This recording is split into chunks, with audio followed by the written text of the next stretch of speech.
Hi everyone, welcome back to Quick English, where we help you master English for professional situations.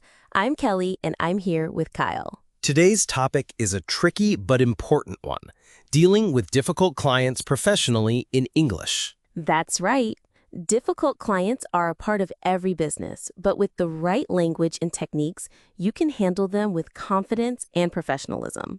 In this video, we'll share key phrases for managing challenging conversations, tips for staying calm and professional, and strategies to turn difficult interactions into positive outcomes. Let's start with some key phrases for responding to client complaints. If a client is unhappy, you can say, "Thank you for bringing this to our attention. Let me look into this for you." Or, "I'm sorry to hear that you're experiencing this issue. Let's see how we can resolve it." Those are great examples. If a client is being unreasonable, it's important to stay calm. You could say, "I understand your concern and I want to find the best solution for you.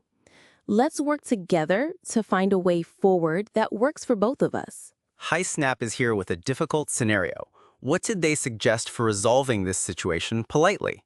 They said, "I understand your concern and I want to find the best solution for you. Let's work together to find a way forward that works for both of us." Great example, HiSnap. That is an excellent way to approach a difficult conversation. Here's another scenario. When a client makes last-minute demands, you can set boundaries politely by saying, "I'll do my best to accommodate this request, but I may need additional time to ensure quality."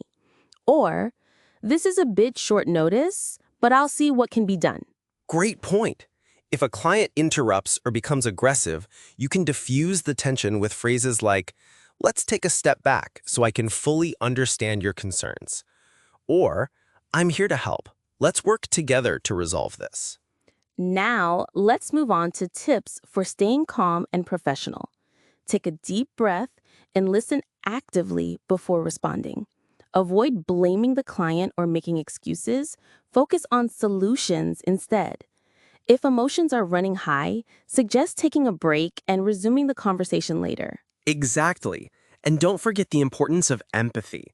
Phrases like, "I completely understand how this could be frustrating," can go a long way in building rapport.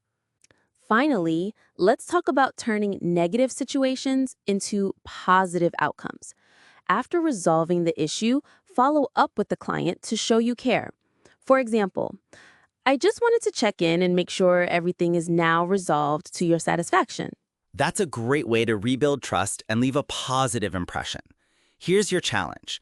Think of a difficult client scenario you faced or could face.